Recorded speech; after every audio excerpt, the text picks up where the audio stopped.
오늘 오후 토론에선 정부가 제시한 누진제 개편안에 대한 평가를 시작으로 탈원전과 재생에너지, 그리고 다시 고개 드는 전기요금 논란까지 다양한 문제를 집중 진단해보는 시간 마련했습니다. 토론을 위해서 주한규 서울대 원자핵공학과 교수, 그리고 석광은 에너지 시민연대 정책위원 두 분 모셨습니다. 두 분 어서 오세요. 네, 안녕하세요. 안녕하세요.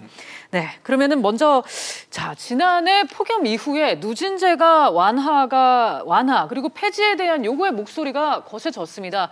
결국 정부가 누진제 손질을 보기로 했는데 총 3개의 복수안이 제시됐는데 짧게 한 말씀 먼저 듣도록 하겠습니다. 먼저 주 교수님, 이번 누진제 개편안 어떻게 평가하고 계신지 궁금한데요.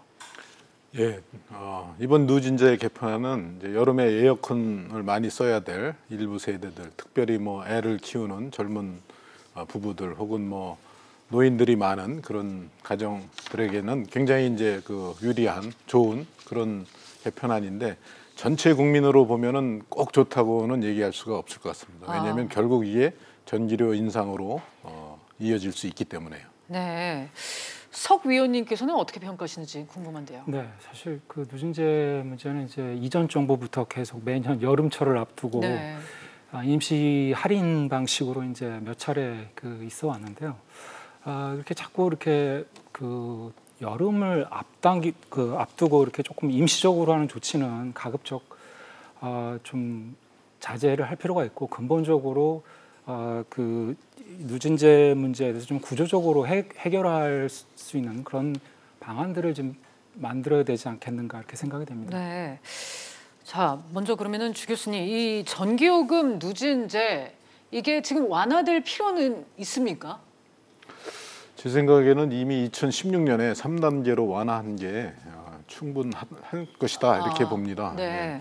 사실 그때 그 완화한 효과로 인해서 여름철에 전력 전기요금 부담이 많이 이제 낮춰졌고요. 네. 전체적으로 사실 우리나라 주택용 전기요금이 지금 거의 세계 최저 수준으로 우리나라보다 싼 나라는 뭐 노르웨이나 뭐 캐나다 이런 거밖에 없을 정도로 네. 주거 전력 요금이 굉장히 낮아졌거든요. 네. 그게 이제 누진제의 그런 효과 중에 하나입니다. 그래서 꼭 이번에 더 이렇게 누진제를 완화해야 될 필요가 있었을까 이런 데는 의구심이 좀 있습니다. 네.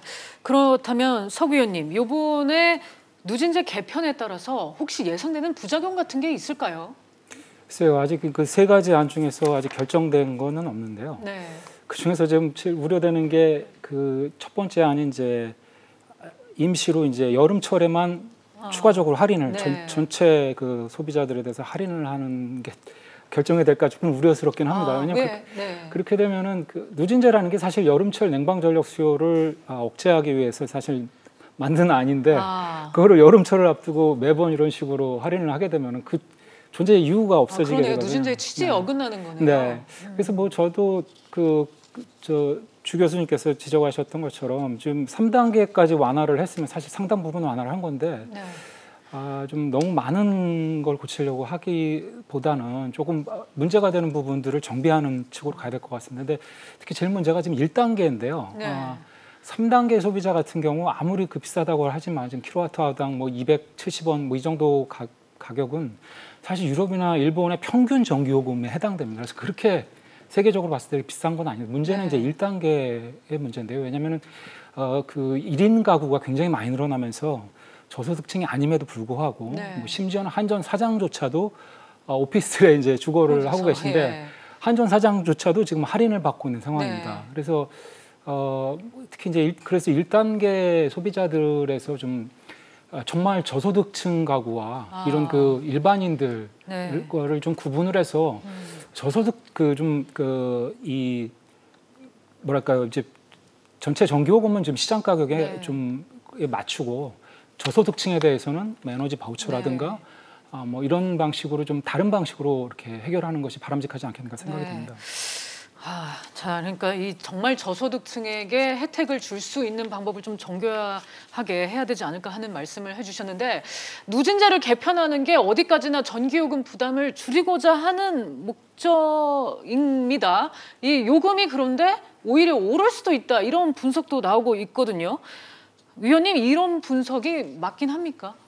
예, 만약에 현재에서 지금 그 지난해나 박근혜 정부에서 했던 그 여름철 할인을 계속 이제 여름철에 한시적으로 전 소비자들에 대해서 이제 할인을 하게 되면은 당연히 이제 한전의 적자분이 늘어나겠죠. 근데 계속 그렇게 늘어나게 되면은 결과적으로는 그 요금을 나중에는 그 이명박 정부에서도 그렇게 했지만 이제 한전에 대해서 그만큼 적자분에 대해서 정부가 구제해주는 조치를 취할 수도 있고 그것이 이제 지나가게 되면 또 이제 결과적으로는 또 전기요금을 인상을 해서 적자분을 해소를 할 수밖에 없지 않겠는가 생각이 됩니다. 그래서 네. 결과적으로 누진제를 완화를 하게 되면은 결국은 그게 이제 조삼모사 형식으로 전기요금이 아니라 이제 세금으로 결과적으로 이제 그 메꾸게 되는 결과를 가져올 가능성이 큽니다. 네.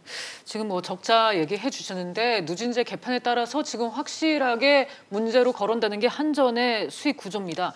한전 올 1분기 사상 최대 적자를 기록했고요. 주 교수님, 지금 누진제 개편이 되면 한전이 그 적자, 그 부담을 다 떠안아야 하는 구조잖아요. 그렇죠. 이게 맞는 건가요? 지금 이제 작년에 누진제 완화를 할 때는 그 부담을 일부를 정부가 부담을 하겠다. 네. 근데 이제 작년에 그 부담이 한 3,800억 정도 이렇게 됐는 모양이에요. 근데 이제 그거를 국회를 통해서 정부에 이제 그 부담을 지우려고 했는데 그게 잘 안 됐다고 합니다. 그래요. 그래서 결국은 네. 그게 다 한전 부담으로 갔고 네. 작년 한전의 그 영업이익 적자가 2,080억 이렇게 됐는데 그 중에 이제 상당 부분이 그 여름철 누진제 완화로 인한 그 요인이 될 수도 있는 거죠. 그 이외에 뭐 적자의 다른 요인도 많이 있지만 그 누진제 완화로 인한 걸 정부에서 사실은 세금으로 보충을 해주는데도 한계가 네. 있는 거거든요. 그러니까 그게 결국은 한전의 부담으로 가는 거고 그게 한전의 그 경영 부실로 이어지고 그걸 해결하기 위해서는 결국은 총체적인 전기료 인상밖에 없는 거죠. 네. 네. 그러니까 지금 아까 앞서서 석 위원님도 말씀을 해주셨지만 이게 조삼모사식으로 될 것 같다. 그런 면에 있어서는 그렇죠. 주 교수님도 동의를 하시는 거죠. 예. 네. 자, 이쯤에서 지금 주목해 봐야 할 게 정부의 에너지 전환 정책입니다. 지금 오늘입니다. 정부가 2040년까지 재생에너지 발전 비중을 30에서 35%로 확대를 하고 석탄 원전 비중을 크게 감축하는 내용 등의 제3차 에너지 기본 계획을 확정했습니다. 이거 관련해서도 두 분께 여쭤볼게요. 지금 한전의 적자 상황을 탈원전 정책 때문이다. 이렇게 봐야 하는 건가 하는 다양한 지금 분석이 나오고 있는데 주 교수님 이게 탈원전 정책 때문인가요? 어떻게 보세요? 저는 뭐 그렇다고 말씀을 드릴 수 있습니다. 네. 물론 이제 정부에서 말씀하시는 거는 그동안 이제 LNG 가격이 많이 올랐다. 네, 그렇게 얘기하죠. 사실 뭐 탈원전이 본격화되기 이전인 2016년과 비교했을 때 2018년에는 LNG 도입가가 45%가 올랐습니다. 네. 그래서 이제 그게 수익 감소에 이제 주 영향을 미치는 거는 맞는데요. 네. 거기다 추가적으로 이제 탈원전으로 해서 원전의 발전량이 줄어들게 되니까 그거를 LNG 발전을 늘려서 이제 그 보강을 했거든요. 그래서 그 도입 단가가 45% 늘고 또 네. 발전량이 보면 발전량은 26%가 늘었어요. 그러니까 다 합치니까 곱하니까 그게 한 뭐 80, 90% 이렇게 늘어온 거거든요. 네. 그러니까 그게 이제 한전에 그 영향을 주긴 한 거는 그러니까 이익 감소에 중요한 영향을 주긴 한 건 맞는데 그래도 적자까지는 안 갔을 수 있습니다. 사실은 2013년, 14년 이때만 해도 그 LNG 값이 2016년에 사실은 2배 된 적도 있었거든요. 그때는 특별히 2014년에 보면 한전이 상당 5조의 그런 흑자를 기록했었습니다. 그때는 그 원전의 이용률이 한 85% 이 정도 됐거든요. 그러니까 원전의 이용률이 높고 원전의 발전량이 많았으면 LNG 가격이 높았음에도 불구하고 흑자를 달성할 수 있었을 텐데 작년에 이제 원전 이용률이 뭐 66% 그래서 원전이 전체 전력에서 차지하는 비중이 한 24% 정도밖에 안 됐거든요. 그게 정상적이라면 한 30% 이렇게 차지하면은 적자를 면했을 수 있을 겁니다. 네. 석 위원님은 이 부분에 대해서는 어떻게 보세요? 네, 저는 그거는 좀 다르게 생각을 합니다. 그 탈원전 정책이라고 하면은 그 신규 원전에 대한 중단으로서 이제 사실 원전 건설에는 뭐 10년 가까이 시간이 많이 걸리기 때문에 현재 한전 경영 그 여건과 탈원전 정책과는 사실 직접적인 연관은 없습니다. 다만 이제 원전 이용률이 떨어져서 이제 그것이 이제 연료비에 영향을 준 거는 사실입니다. 근데 이용률이 떨어진 게 이제 탈원전 정책하고 어떤 상관이냐? 제가 봤을 땐 그건 아무 상관이 없습니다. 왜냐하면은 지금 이용률이 떨어진 대표적인 사례가 지금 그 한빛 원전, 뭐 최근에도 문제가 됐던 한빛 원전이 1, 2, 3, 4호기가 지난해부터 이제 가동이 중단이 됐었는데요.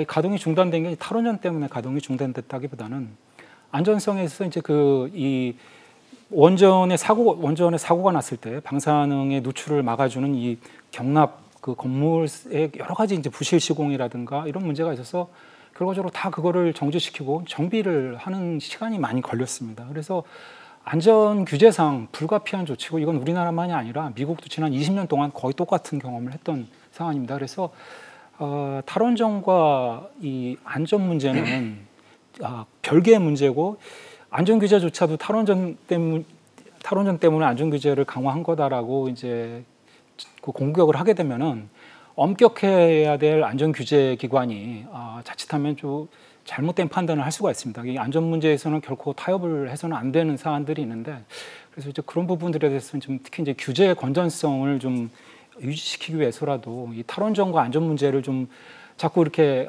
혼동을 하는 거는 조금 자제를 하는 것이 바람직하겠다 생각이 됩니다. 주 교수님 이 부분에 있어서 혹시 반박하실 게 있으시다면 제가 많이 있죠. 예. 말씀해 주시죠. 그 이제 사실 그 소위 경납 용기 철판 부식에 그 수리하느냐고 그 이용률이 떨어진 게 맞습니다. 그런데 그 수리를 과연 모든 원전에 대해서 동시에 그렇게 해야 될 필요가 있었는가? 이거에 대해서 이제 그게 합리적인 판단이 아니다 이렇게 말씀을 드리는 겁니다. 특별히 원전에 대해서는 그런 그 부식이나 뭐 이렇게 공극이 있을 걸 우려해서 소위 누설 시험을 정기적으로 합니다. 그래서 4기압으로 이렇게 가압을 해서 그게 하루에 뭐 누설이 0.2% 미만이면 만약에 사고가 났더라도 방사능 물질의 그 유출이 기준 이하다. 사실은 경납연물 용기 철판 바깥에 또 1.2m의 콘크리트가 있고 그래가지고 충분히 그게 기준 아래면은 그거 이제 시간을 갖고 이렇게 보수를 해도 되는데 지금 사실 탈원전 정책 때문이냐 아니냐 이게 문제인데 정확히 표현을 하면 탈원전 기조 때문입니다. 탈원전 기조 때문에 원안이 이런 데서는 거의 뭐 조금이라도 원전에 약간이라도 문제가 있으면 거의 경기하다시피 무조건 이건 수리를 해야 된다. 이렇게 해서 지금 이제 거의 모든 원전에 대해서 전수조사를 하고 많이 세워놨거든요. 그래서 작년 1분기에는 50%대의 가동률밖에 없었습니다. 이게 이제 상당한 문제고요. 이게 탈원전 정책이 때문이 아니다라고 얘기하는데 그렇지 않습니다. 분명히 탈원전 기조 하에서 원안위가 불필요하게, 불필요하다는 말보다는 무리하게 안전 기준을 적용했던 게 그 원전 가동률, 이용률 저하의 큰 요인이고요. 그다음에 탈원전 정책하고 또 관련이 없다고 하셨는데 정확하게 관련돼 있는 게 한빛 1호기 그 폐쇄입니다. 아니 한빛이 아니라 월성 1호기 폐쇄입니다. 월성 1호기만 제대로 가동을 했더라도 작년에 그러면 이제 LNG 발전소하고 비교를 하면은 LNG는 그 100만 킬로와트짜리 하나 돌리는데 1년에 한 1조 정도 듭니다. 원전은 5천억 정도 들고요. 한 5천억 정도 차이가 있는데 그것만 돌렸더라도 작년에 한전의 적자는 면할 수 있었던 겁니다. 그러니까 탈원전 정책으로 가장 즉각적인 영향을 미쳤던 것 중에 하나가 월성 1호기 폐쇄고 그거로부터 전력 손실이 있었는데 그런 거가 당연히 한전의 적자로 바로 이어진 거죠. 그러니까 탈원전 정책 때문이 아니다라는 거는 그거는 어불성설입니다. 네. 혹시 성 의원님 추가로 하실 말씀 있으신지? 네. 그게 사실은 그것도 결국 조삼모사인데요. 이제 일단 한빛 원전부터 말씀을 드리면은 결과적으로 언젠가는 다 내기 모두 다 점검을 받고 다 문제가 있기 때문에 다 보수를 해야 될 발전소들입니다. 근데 그거를 놔두게 되면 결과적으로 나중에 가서 그 비용을 지불하게 되는데요. 좀 그 사례를 말씀드리면 좀 이야기가 더 좀 도움이 될 것 같은데요. 2011년에 사실 이명박 정부에서 고유가 상황에서 이제 원전을 총력 가동을 해서 고유가 상황 돌파한다. 그래서 전기요금을 억제하고 원전을 총력 가동한다라는 그런 정책을 추진을 했습니다. 근데 그 결과 이제 2011년 그 전기요금은 잠깐 싸게 유지가 됐는데 문제는 이제 그러다 보니까 무리하게 원전을 가동하면서 이제 특히 울진 3, 4호기 지금 한울이라고 하죠. 한울 3, 4호기가 이제 뭐 증기 발생기라는 주요 부품에 지금 문제가 있는데도 그걸 무리하게 가동하다가 결국 나중에 그게 설비 전체를 교체를 해야 되는 문제를 결국 겪었고 또 그 같은 해에 9.15 정전이라는 정전 사태가 일어났습니다. 즉 요금을 인위적으로 억제를 이제 하다 보니까 결국 정전까지 일어났는데요. 여하간에 그 한울 3, 4호기는 그 이후에 1년이 넘는 그 설비를 교체하느냐고 1년이 넘는 기간을 둘 다 써야 됐고 결과적으로 그건 다 이제 한전에게 그 부담이 이제 가는 거였습니다. 그래서 결과적으로는 그는 시간의 문제일 뿐이지 그거를 뭐 순차적으로 한다고 해서 특별하게 소비자들이라든가 한전에게 경영에 더 도움이 되지는 않으리라 생각이 됩니다. 네. 지금 일단 이 정부의 현재 기조를 보면 원전을 줄이고 신재생 에너지 등을 확대하겠다는 것, 깨끗하고 안전한 에너지 전환을 위한 것이다. 이렇게 목표로 내세우고 있습니다. 사실 청정 에너지로의 전환, 불가피하다는 시각이 지배적이고 꼭 필요한 작업이다. 이런 게 또 일반적인 시각이기도 한데 문제는 여전히 주 교수님, 탈원전 반대 목소리가 많다는 거죠. 그렇죠. 네. 이 실제로 원전을 줄이고 재생 에너지 비중을 높였을 때 지금 현재 우리가 맞닥뜨릴 수 있는 문제는 어떤 게 있을까요? 제일 첫 번째 문제는 전기요금 인상이고요. 그다음에 이제 정부 목표대로 30 내지 35%로 재생에너지로 전기를 공급할 때 재생에너지 그 이용률을 생각해 보면요. 태양광은 이제 보통 15%, 풍력은 25% 이렇게 되거든요. 그래서 그걸 평균 잡아서 한 20%로 본다면 30%의 전력을 평균적으로 공급하기 위해서는 그거의 5배인 150%의 설비가 필요합니다. 근데 날이 좋고 햇빛이 쨍쨍 나고 바람도 잘 불면 어떤 때는 전력의 우리가 소요되는 전력이 평균적으로 100인데 150%의 전력이 발생을 합니다. 근데 특별히 일요일 오후 같은 때 전력 수요가 이제 평균보다 훨씬 낮을 때 또 햇빛도 쨍쨍 나고 그러면 그 150%에서 발생하는 전력이 실제 수요는 한 60%밖에 안 되는데 그럼 그걸 다 어디가 버려야 되거든요.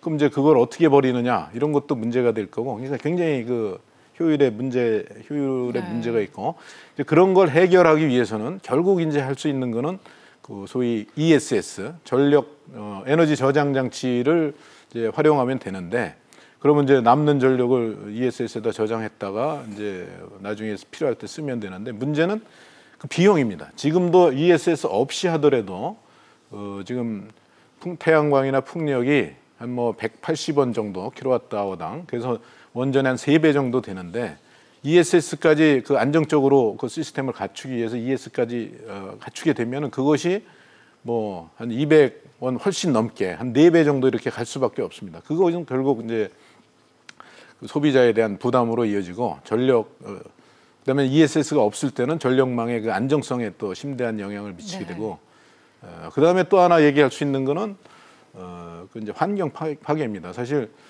태양광이 바람직하게는 우리가 이 논이나 이런 밭 같은 평지에 이렇게 설치하는 게 좋은데 지금 이제 거기 허가가 잘 안 나니까 야산을 깎아서 이렇게 400년 얼마 전에 기사가 나왔는데 400년 된 숲을 그냥 싹 밀려가지고 거기 태양광 설치를 하고 그러는데 그런 거는 환경 파괴로서 그건 전혀 바람직한 게 아니고 그런 거 지양해야 될 겁니다. 네, 석 위원님 이 부분에 있어서 긍정적인 면도 있긴 있을 것 같은데요. 예, 당연히 있겠죠. 그리고 무엇보다도 말씀드리고 싶은 거는 이제 국내 그 태양광이라든가 이런 그 재생에너지 업체들이 예를 들면 하나큐셀이라든가 OCI라든가 이런 업체들이 지금 세계 그 태양광 시장에서 거의 선두권에 있습니다. 그래서 미국 시장이라든가 독일 시장에서 사실 하나큐셀 같은 경우 거의 1, 2위를 다투는 이제 기업인데요. 그래서 지금 우리나라만이 아니라 세계적인 어떤 시장이라든가 이런 것들을 봤을 때 우리 전체 앞으로 우리 먹거리가 굉장히 불안해지는 상황인데 이런 측면에서 이제 우리 기업들이 이 부분에 대해서 좀 두각을 나타내고 있다는 점이 좀 긍정적일 것 같고요. 다만 이제 주한규 교수님께서 지적을 하셨던 것처럼 이제 무리한 이제 산을 허물고 거기에 태양광을 설치한다거나 그런 것들은 좀 저도 지양을 했으면 좋겠습니다. 그리고 또 다른 문제는 이제 ESS가 좀 굉장히 중요한 문제인데요. ESS도 지금 지난해 우리나라 삼성이나 LG의 그 ESS 설비들이 전 세계 시장의 절반 이상 판매됐을 정도로 굉장히 그 급성장을 하고 있는데 문제는 이제 화재 문제입니다. 지금 화재가 지난 2년 동안 거의 한 달에 2번씩 화재가 연이어진 계속 이어나고 있는데요. 여기에 대해서도 안전 규제라든가 안전 그 규정을 완비하지도 않고 너무 그 박근혜 정부 때부터 너무 무리하게 지금 ESS에 대해서 추진을 하다가 결과적으로 지금 역풍을 네. 맞고 있는 상황입니다. 그래서 이 부분에 대해서 좀 정부가 좀 철저하게 점검을 하고 또 이것을 공급한 업체인 이 삼성과 LG도 좀 철저하게 좀 책임을 지고 뭐 전량 회수라든가 이런 부분들에 대한 좀 조치를 취하지 않겠는가 생각이 됩니다. 또 여기에 지금 비용도 지금 관건인데요. 물론 정부는 탈원전 정책으로 전기요금 인상은 없다는 입장을 고수는 하고 있는데 원전보다 값비싼 LNG를 늘리게 되면 또 에너지 수입량과 구매 비용이 증가할 수 있을 것 같은데요. 주 교수님, 결국 전기요금이 오르지 않겠냐 이런 예상이 나오고 있죠. 그거는 뭐 명약관한 겁니다. 그것이 뭐 20%냐 뭐 40%냐 이런 문제지 전기요금이 안 오른다는 거는 저 옛날에 백운규 장관께서 삼척동자도 다 안다 그러는데 오를 거라는 거를 삼척동자가 다 압니다. 그래서 그건 그렇고요. 지금 LNG 말씀하셨는데 LNG가 이제 사실 이 에너지 전환 정책 혹은 탈원전 정책이 입안이 될 때가 언제냐면 2016년이었었어요. 그때는 그 미국의 셰일가스 증산에 의해서 LNG 가격이 최저, 최근 15년간 최저 수준이었었고요. 근데 그것이 이제 작년에 그 이란 뭐 이런 정세가 변하면서 유가가 오르면서 LNG가 2016년 최저 수준에 비해서 작년에는 한 거의 2배 정도 이렇게 올랐거든요. 그래서 아까 말씀드린 대로 연평균으로 보면 45%가 올랐습니다. 그래서 네. 전체적으로 LNG 수입액이 106억 불인데요. 그게 우리나라 수입 무역 흑자 750억에 7분의 1 수준으로 굉장히 그 LNG 발전량이 증가하게 되면 무역 지금 이제 그렇지 않아도 그 무역 흑자 감소가 우려가 되는데 국가적으로 그 무역 그 수지 관점에서도 굉장히 악영향을 미치는 겁니다. 네. 탈원전이 여러 가지 측면에서 국가 경제 측면, 뭐 국민 생활 측면에서 굉장히 문제 있다 이런 말씀드립니다. 석 의원님은 어떻게 보세요? 저는 그건 좀 다르게 생각하는데요. 이제 단적으로 예를 들면 좀 그 원전의 전력 비중이 70% 정도 되는 그 프랑스조차도 전기요금을 보면 우리보다 뭐 한 50% 정도 더 비쌉니다. 예를 들면 가정용 전기요금이 지난해 평균이 우리가 약 한 120원, 킬로와트아워당 한 120원 정도 되는데요. 프랑스는 한 200원 정도가 됩니다. 킬로와트아워당. 왜 그럼 프랑스는 원전이 그렇게 많은데도 전기요금 비싼가? 지금 후쿠시마 사고를 전후로 해서 지금 전 세계적으로 원전을 가동을 적게 하든 많게 하든 원전에 대한 안전 규제가 어느 나라나 다 강화가 되고 있습니다. 그래서 이런 상황에서 뭐 여러 가지 프랑스도 이제 원전과 관련돼서 우리 비리 스캔들이라든가 이런 게 많이 일어났고 그래서 좀 그 원전을 많이 하든 적게 하든 간에 전기요금이 전체적으로 올라가는 거는 지금 피할 수 없는 사실입니다. 예를 들면 지금 미국 같은 경우는 뭐 원전도 있지만 뭐 셰일가스라든가 우리보다 무궁무진하게 많은 자원이 있는데도 불구하고 우리보다 가정용 전기요금은 더 비쌉니다. 예를 들면 좀 우리가 지금 아까 킬로와트당 120원이라고 말씀드렸는데요. 미국은 지금 한 140원 정도가 됩니다. 그래서 전기요금 지금 어떤 측면에서 미세먼지, 원전 안전 문제, 뭐 말씀하셨던 뭐 LNG 가격 문제, 뭐 어떤 나라든 간에 지금 다 오르고 있는 상황입니다. 그래서 전기요금 지금 우리가 어떤 에너지원을 선택하든 간에 지금 우리가 어차피 지불해야 될 그거는 당장은 싸게 지불을 할지 모르지만 나중에 결과적으로 그만큼을 깎은 만큼을 나중에 가서 다 지불하게 된다라는 측면에서 보면은 일단 전기요금은 좀 이제는 좀 제값을 주고 이게 좀 사용하는 것이 좀 바람직하지 않겠는가 생각이 듭니다. 네, 시간 관계상 여기서 오늘 대화를 좀 마무리 지어야 될 것 같습니다. 누진제 개편을 계기로 해서 탈원전 정책을 둘러싼 논란과 관련해서 석강훈 위원 그리고 주한규 교수와 얘기 자세하게 나눠봤습니다. 오늘 두 분 말씀 감사합니다. 감사합니다.